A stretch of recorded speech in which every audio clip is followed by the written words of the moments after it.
Hey people on YouTube land, Zach all back here, and I wanted to do a comparison video for you of a new Scofield Reference Bible compared to an old Scofield Reference Bible. And what I mean by that is just simple usage. So how does it hold up over time? So I want to do a comparison between a brand new model of the Classic and then the older one that I had been using for years. And so I hope this video is a blessing to you. This is kind of one where I just wanted to really do this for my subscribers. I know you guys are just interested in videos and comparisons between these type of things, so I want to do this. I'm about to go on vacation, so I might not be making a video for a week or so, and so I wanted to come out with something just for you guys to be able to see and enjoy, and we'd be able to just talk back and forth in the comment section. So I got probably a couple, well, towards the beginning of the year, well, actually I think it was maybe July or August of last year, I got this Scofield Reference Bible in genuine leather, and pretty much to replace my bonded leather one. So this is the box that this one came in. So I can look at this. And again, I have a review of this, so if you do want to see this review and how to use this more in depth, I do have reviews of that as well.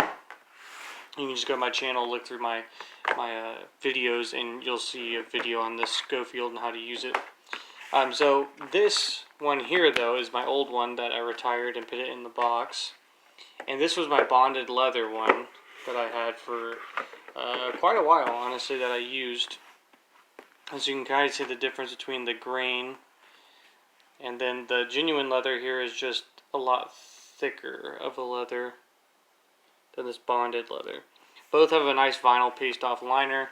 The genuine leather, as you saw there, has a gold gilt line all the way around. The bonded leather does not.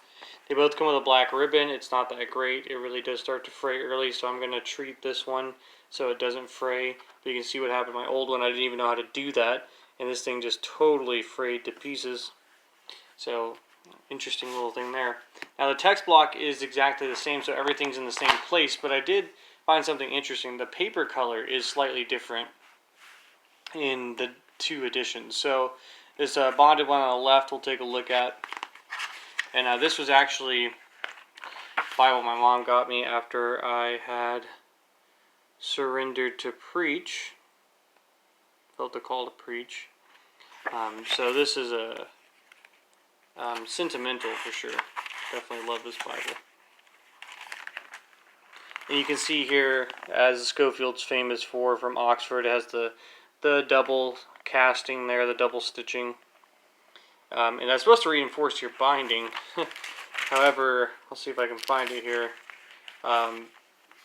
It's pretty clear that this thing starts to rip apart. So you can see here is where the text block is starting to separate there in Genesis 27:22. And I don't know why, but this is like standard for Scofields. This just happens. Same thing will start to happen in the back. So you can see where it's separating here. I'll show you that real quick. You can see big separation here. Now, nothing, even though it's a big separation, it's nothing detrimental. So I probably could use this Bible for maybe another year or two of use if I took care of it without anything falling out.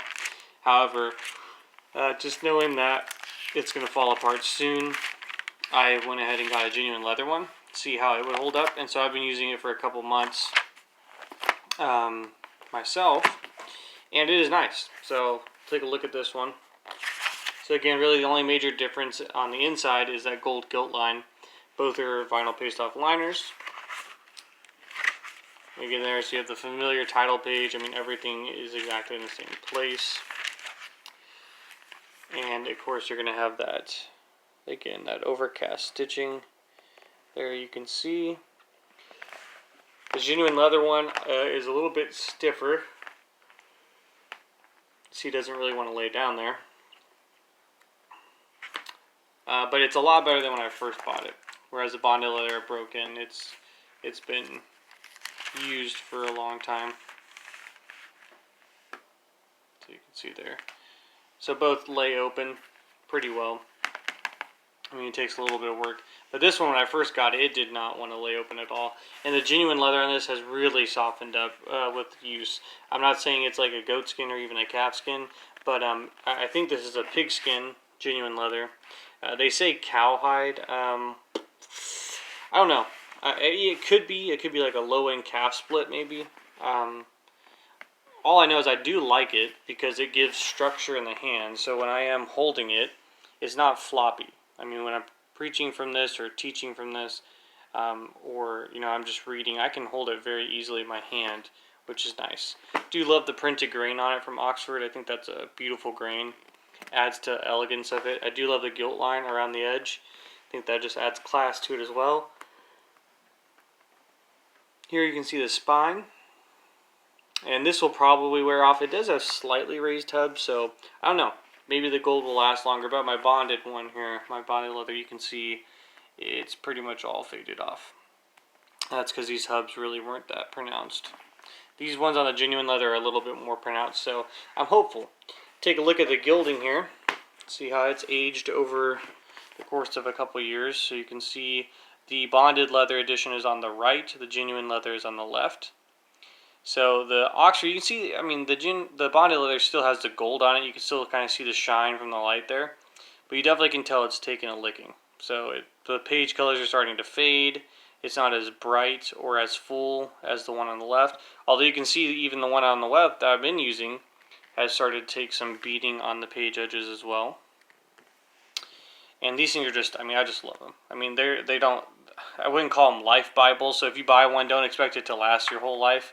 But it's going to last you a while. And they're workhorse Bibles. I mean, they're built to be used every day. So you can just see the top gilding there, how much of the colors come off. You see white. On the new one there, you can see it's still really gold. Get, again, one ribbon marker, black and yellow head and tail bands. And then on the back, you can kind of tell the difference here. Even on the color, or the covers, the item number they have here. So on the genuine leather, see if I can get this focused for you guys, it says 294 RL. And so that's 294, I believe, is the genuine leather code, and then RL obviously stands for red letter. And here you have 291. You can actually kind of still see that if I can get this to focus for you. So there you go, 291 RL. So 291 is bonded leather. And they come in different editions, which, let me flip to the title page here, because I think they have the different editions this comes in, possibly. If not, I'll just tell you kind of what ones it comes in. Yeah, I thought they did have a page on that, but nah, maybe not. So you can get this in bonded leather, like this one, black or burgundy. Also, they have a navy blue with silver gilding on it, which is pretty cool looking. And you can get it bonded with thumb indexing, or you can get a black or burgundy genuine leather with thumb indexing or no thumb indexing. So I did want to let you know the options on that as well. Now I wanted to get on the inside here for a second and see if you guys can't see this, and I wanted somebody to let me know. I think the paper is different in both of these. Now the print, and like I said, everything's in the same spot. It is a Scofield reference, so I'm not saying Oxford switched to text block. However, I think they did change paper carriers here. So we'll go to Jeremiah 33 so you can kind of see it's in the same place on both. I don't know how well the camera's going to pick this up. To me, I don't know, I want to get your guys' feedback on that. On the left, the bonded leather one, the paper in it seems like it's more white. Whereas the one on the right, the genuine leather, seems like it's more cream color. I wouldn't say yellow by any stretch of the imagination, but I would definitely say more of a cream color. And just to show you how exact alike these two are, I didn't even mean to do this, but if you look here at Jeremiah 33, and it looks like we've got verse 7 there. And again, I'll try to get this to focus. So you can see the word "as" there is blotched out. I mean, it's not horrible. I can tell that that's the word "as." But if you look at the consistency here, at least, in the bonded leather edition, which is years older than the genuine leather one, you have the same spot where maybe there is a fleck of something on the carbon copy or maybe on the letterpress, and it didn't stamp the A all the way. So you can see both places there, it actually is faded. So I find that interesting. However, I don't know. I think the paper here on the left is more white, and the print, because of that, looks slightly more bold. And the paper on the left is slightly more cream, and it does look to me that the paper on the left has slightly more ghosting. And again, that could totally be me, but I mean, you can kind of see it. I mean, really, it's not horrible, but you can see it. You come over here, seems like it's just slightly less. So I find that interesting. So to me, I prefer the paper in the bonded leather edition, but I definitely prefer the genuine leather cover. I love the feel of this better, the way this leather is broken in, and it's just more flop, like I can flex it and do different things with it. So it's definitely worn in as I've used it, so it's kind of grown with me. So I really do appreciate that fact of the genuine leather. The bonded leather pretty much stays the same and starts to break apart. Although I'll say for bonded leather, the Scofield really does have decent bonded leather. I mean, it's not amazing, but it does the job. Really, the main problem I have with Scofields from Oxford is that I don't understand how these start to break apart like this. And people have said it's the cover. I really don't think it's the bonded leather cover. I mean, the cover itself is still intact, and it holds the text block just fine.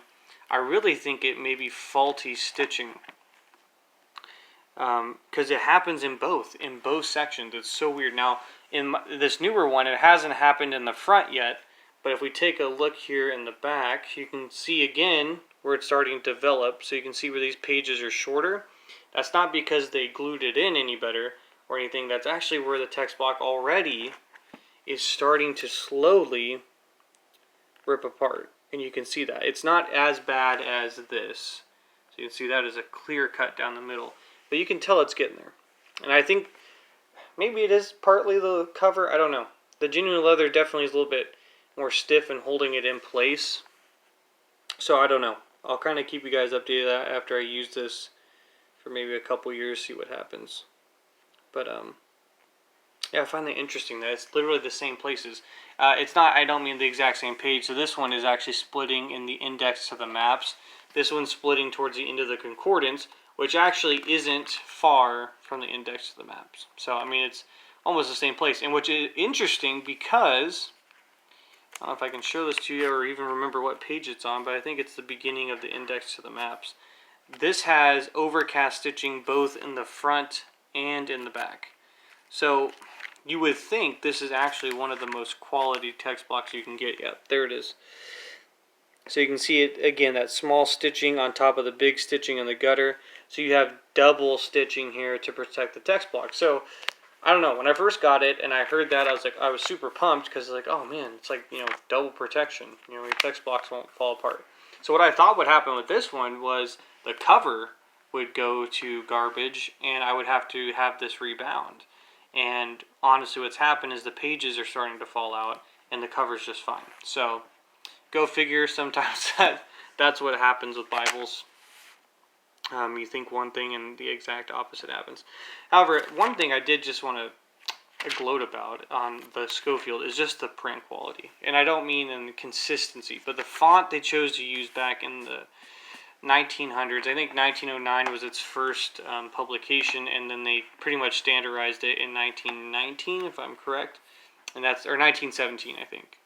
Yeah, 1917 is when you had the standard kind of, it hasn't changed since then. Now, Oxford has come out with a new typeface, a new font. So this one's called the Classic. If you look up Oxford University and you want to get this print style, you want to look for here the Old Scofield Study Bible Classic Edition, 1917 notes. That's the one you want if you want this font style. They have one that is called the Old Scofield, but it's not known as the Classic Edition. It's just known as the Standard Edition, and it has an updated font. Everything's still in the same place, but it's a more modern font. And I haven't had my hands on one of those, so I can't, really tell you whether it's better or not. I think it would be more of a preference, but it is supposedly supposed to be more sharp. It's not as bold, but it's more sharp. It's a digital print, so it's supposedly supposed to have a better font. But to me, the reason why I wanted to show you guys this is I don't think anything, and I've reviewed a ton of Bibles, I've reviewed tons of fonts. And again, if you're not a Scofield person, I understand, but to me, for a layout, you just can't beat the Scofield. I mean, look at the readability. I mean, this is only advertised as I believe an 8-point font, and this is so readable. I mean, it reads more like a 9.5 to me, and it's just the spacing. So you see, you always have good spacing in between the words. None of the words ever feel too close or too squished together. And then the line spacing in between the lines is just perfect. Perfect for underlining. You don't hit any letters. You don't cut any letters off, whether they're standing or they're coming down, because the line spacing is so well done. And then in between the words, you have tons of space as well. What I also love about the Scofield is that the introduction here has the same font size as the text, and the footnotes here at the bottom have the same font size as the text. Now, some people, and I get it, for some reasons, they don't like that because they think, oh, well, this isn't part of the Bible, so it should be in smaller font. To me, if you're going to get a study Bible, the whole point would be to read the notes, right? Like, you want to be able to actually read the notes for a long period of time. So I appreciate this for even people I think that have older vision. If you can read the Bible text, you'll easily be able to read the font at the bottom of the page, which I think really is what you should go for in a study Bible. And so I'll let you see that too. So, and it's a classic reference system as things go, so it's an older one. So you'll have a 1 up here in the text somewhere, and I don't think I'm going to try to find it right now. But you'll have a 1, you would go down the bottom, find the corresponding note. Your references are all tagged by A through Z. If it gets to Z or something before you get to the end of this column, it restarts, so you'll have another A through Z on the bottom. So I'll see if I can't find a column for you where it's like that. Go to the New Testament, because I'm sure we can find one. So yeah, you can see here, ends with Z, and then the next one begins with A. And so the benefit of this system, though, as I've been using it, especially for the references, is that this is straight up and down. So when you have an A up here, B, C, D, E, F, G, it's chronological in this column. So you'll have A, B, C, D, E, F, G, H, I, J, K, L, M, N, O, P, Q, R, S, and so on and so forth, depending on the page. But it's never like you're looking back and forth trying to figure out which way does the reference go. The alphabet goes straight up and down the columns, A to Z, this way. So that way you always kind of know generally where it's going to be at. So I find that very helpful. Also, the Scofield does an awesome thing in the fact of it combines what I find the best of the Thompson chain, which is the chain references. So Scofield has chain references and it has cross references in it. Also, it has these helpful notes in between different genres of books. It always has a how to use a subject reference. Okay, so this is like your topical ones right here. So you would have the word in Mark 1:1, gospel. So you'd have a chain link here. So you'd have verses 1, chapter 1, verse 14 and 15. And then you would have Mark 8:35. And then this is where the chain begins. So it begins in Genesis 12, 1 through 3. And then it ends in Revelation 14:6. And if you go to Revelation 14:6, there will be a summary note on what the gospel is. Okay, so it's very helpful. So you get chain references on top of regular cross references. So this really is a super study Bible. I mean, you have introductions, you have very good footnotes. They're conservative, they're evangelical. They're not going to be doubting the Bible. They're not going to be casting poor light upon it. They're going to be defending Scripture, trying to build people's faith up. So it's a very good study Bible to give to even a young Christian. It does, obviously, Scofield is popular for his dispensationalism. However, he is not in the same camp of like Ruckman, Sam Gipp, and some of these guys. And those guys would be more classic dispensationalists, kind of like Scofield, because you get hyper-dispensationalists where you have 7 or 8 dispensations. And again, I'm not going to get into that whole thing right now. But Scofield is more of a classic dispensationalist. The people that helped put together this Bible, the board that he had, that he edited all the notes, all those guys were classic dispensationalists. So they're not going to find a crazy amount of notes where they're dividing all the books. For example, a great section to look at that is in the Hebrew, or what they would consider the Jewish epistles. Scofield and his board of people take these as written to actual Christians. Whereas you'll find in like Ruckman and in some of the heavier dispensationalists that these are to Jews in the tribulation. Whereas Scofield's going to say, no, this was written to Christians at the time when James was writing and when John was writing or when Peter was writing. And so you're going to find it more Christian and to me as far as the dispensations go. So you'll find that these epistles are applying to Christians, and they do a great job of explaining that. So that's where I agree more with Scofield than I do with Ruckman. I think that the Jewish epistles are actually for Christians. I don't think they're tribulational at all. So I really do love the layout. I'll just give you guys here another shot just so you can see it. It's just, it is a standard layout. I mean, it's classic, just like the box says. It's beautiful, easy to read. Here's a red letter. This I could do without the red letter.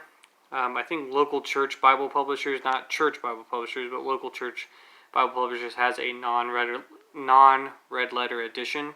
So if red letter is not your thing, you may want to check out local church Bible publishers. And I believe they still have options that are not red letter for the Scofield. And so I used the bonded leather, and it has red letter as well, which I'll show you. But even the red's consistent between the two, so that's good. It's the same color red, so that's nice. And the red is not bad. It's a darker red. It's not pink, but it is bold. It does go well with the black, so it's not horrible. It's not like burn your eyes out, or to me it's not a distraction. Now in this one, the ghosting can get kind of interesting if you have red on black. So you can see like up here, there's excessive amounts of ghosting because you have a red text against black letters on the backdrop. So you have more show through there. In this one, you don't have it as bad because, again, I just think the paper, for whatever reason, is slightly better in this one, which I find very interesting. But again, the paper in this one's not horrible by any stretch of the imagination. But I don't know if that's true today still. So I don't know if the bonded leather still has this type of paper, or if they've just wholesale switched to a new paper provider. So they may have done that in both editions. But I did notice that this paper seems slightly more waxy, but at the same time more opaque, doesn't have as much ghosting. This paper feels better to churn, in my opinion. It feels better in the fingers. It's not as waxy and glossy, whereas it has slightly more ghosting. So I couldn't tell you now if you bought one, it would have the same exact paper that's in this one. And the font seems to be a little bit more bold in this one than it is here. But again, they're both black fonts, so you're going to have easy readability no matter what you're looking at. Then at the back of the Scofield, I'll show you this as well in both. But, oh man, just the layout. It's so well done. So well done. And I took tons of notes in this one. This was before, if you see my review on this one, this poor guy got whipped and abused. This was before I knew about pigment microns. This is before I knew about underlining with a card or a ruler. And so my underlining is everywhere. There's brackets. I was using heavy pens where there's just really ungodly amounts of bleed through. And I used markers in some cases, poor highlighters. There's just a standard pencil, which pencil's not bad, but I never used anything consistent in this. It was kind of whatever was in my hand at the time. So, but to me, there's a certain sentimental value to that, where it was just an area of my life where the Lord was dealing with me, and I just marked it up and didn't care. In a lot of ways, I wish I could go back to that, but you can kind of get an idea of the ghosting there. And I have written in the new one. So I'll give you a look at that here in 1 John. Now I did write in the white space, so the ghosting is going to be very obvious. So you can see there, that's with the pigment micron. But you can see at the same time there is no bleed through. So I'll show you there, right up there. So it does have room in the top margin to write a little bit in the outer margin to take some maybe cross references, symbols or something like that. You might be able to jam something in the middle gutter if you're really good at, getting the micron in there. So I'll show you there. There's the ghosting, so it's I mean, you can see it where there's white. Here's where a page covers that. You can still see it. Doesn't bleed through though. Here's in-text references. Let's see how that turns out. So that's a pigment micron. We'll flip this over. You can see right there. So that does... Oh, wow. The camera's actually showing that way worse. To my naked eye, it's not even bleeding through on the camera. It definitely looks like it's come through the actual page. So that's very interesting. But yeah, to my eye, it looks a lot better than what it does on the camera there. So that kind of just gives you an idea of paper. If you use pigment micron, you'll be fine on this. This was underlined with the Pilot friction pen. I tried erasing it. That's why it looks so messed up. You can see the underlining. And the nice thing with the Scofield is it is ironically line matched in many places, which is not standard for an older print stamp font. So this back in the day was definitely a stamp font. So they would put the plates in and then stamp it. And now they have a digital copy of that, but that's why you see the broken letters like I showed you earlier. So it's funny that it is in most places line matched when that's definitely not what they were even trying to do back then. But you can see here where I erased it too much. It's got a slightly darker and kind of not ripped the page, but definitely kind of messed it up a little bit. So, but that was excessive erasing. I was being not very smart with that. So it's not bad for what I was doing with it. Now, when you get to the back, you have some cool resources here in the Scofield that if you're a teacher or you just really are a student of the Word, you're going to have some really good helps here in the back. And just for the sake of showing you in the bonded leather, it's the exact same. So after you get through Revelation, you're going to have this, what he calls it's called an index. Not a subject index, because you'll have that too, but this is called an index. Yeah, I definitely think the bonded leather is more bold of a font. So, interesting. They must have switched paper. So, you can see though the pages are exactly the same there. Same material. You're getting the same Bible. So you read this here and it kind of tells you the value of this. So use of index is value to the preacher, Sunday school teacher, evangelist, Christian worker. So really, I mean, any student of Scripture, this is going to be helpful. So it says the index covers all of the editorial matter in the Scofield Study Bible, except the introduction to the books and the running analysis, which constitutes the new system of paragraphing, and which has been one of the most acceptable features of this Bible. In arranging the index, the editor, who himself is a preacher, so that's Scofield, has had largely in view the helping of preachers to sermon material. Experience has taught him the need and the best way to meet the need. These main features are prominent. So you have here, 1, the suggestion of a theme. 2, you have the editorial notation to which the index gives references will often be found to suggest at once the logical and biblical outline which a sermon on that theme should follow. So he's saying not only does this give you a topic, but if you look up the references, it can start to develop an outline from those references of what the topic is. 3 here, perhaps the best service of the index of the Bible for the preacher is a suggestion of a series of sermons on great themes of Scripture. The experience of the great constructive ministers is conclusive that no other form of teaching so permanently interests congregations. They soon come to feel that they are getting somewhere. So what he's saying is you can start with one topic here, and then you see these quotations, and if you see these quotation marks, that's actually a continuation of the first word that you came across. So here we have atonement, you have biblical meaning of atonement, and then every quotation mark deals with atonement. So I have here burnt offering, the atonement of Christ, day of atonement, the 2 goats, so you had the scapegoat and the one that was used for sacrifice. Again, day of atonement, typical meaning, or then that means types. So in Leviticus, you see a type of Christ. Hebrew word for atonement, atonement in type, the Isaac type, more than saves, peace offering type, sin offering type, trespass offering. So there, with atonement, what he's saying is you could have as many as 1, 2, 3, 4, 5, 6, 7, 8, 9, 10, 11, 12 sermons. So you could do a whole series on atonement there out of those themes, those subjects, and you would have 12 sermons. And you can see that there are quite a few of these topics with quotations, and especially once you get to Christ, I believe that's the most. Yep. So you could imagine how many sermons or series you could do in this index. So there's a lot of help there. It's not super huge, so there it ends right there. So it is a couple pages long, but it does give you a lot of material to study. Then you're going to have the Dictionary of Scripture proper names. Excuse me, guys, I'm a little tired here. Scripture proper names, and the reason why this is called the index is because you have a subject index, which deals more specifically with finding stuff in the notes. But this Dictionary of Proper Names is very cool too. So if we come here, you can look at this Aaron, and you have the meaning of Aaron. It means light, and you have an example of his name.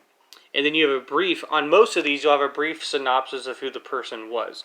So you have Aaron, means light, it gives you the biblical reference, a little bit about his background. Brother of Moses, the first high priest, cometh forth to meet Moses, can speak well, appointed by God to be Moses' spokesman. With Moses, appeals to Pharaoh. So you can see, I mean, you get a ton of information here on Aaron. And you get down here and you have, oops, sorry, kind of fading out there. Aaronites, descendants of Aaron. You have Abaddon, that means destruction. You have Abagatha, given by fortune. Abana, stony, river of Damascus. So you see, you have all these subject index. Abimelech, of the king. You look up that. So there's just tons of helpful things here in the subject index. That it actually gives you the definition of the name, and if possible, a little bit about its background from Scripture. So I love this is one of my favorite features of the Scofield, is the proper names. Then you, after the proper names, which goes for quite a while, you get the subject index. And this is again linked to the notes in the Scofield Bible. So topics, cross-references, things like that. Let's see if I can get to the beginning of that. So here you have the subject index to the Holy Scriptures. So again, you'll have here abomination of desolation. So you have the references for that. You have the prayers of the wicked are abomination, defilement, pride is abomination to God. So you have a lot of different things. This is just a wealth of material for studying. If you're a preacher or a teacher, I would get a Scofield just for the fact of what it has here in the back. And then not only that, but then of course you have the classic and really the standard Oxford Concordance, which runs for about 160 some pages. So it's a very dense concordance for a Bible. You don't typically get concordances this thick. I mean, it does take up a good chunk of the Bible. And you have a lot of references. The way this one works, for example, is you'll have the word here, and then every reference, it's kind of in a paragraph run-along type of format. But you'll have here a reference, and then you'll have the abbreviated letter. So here is form. So forgotten God that formed the. So the F is abbreviation for form. And it'll be like that for every word. So here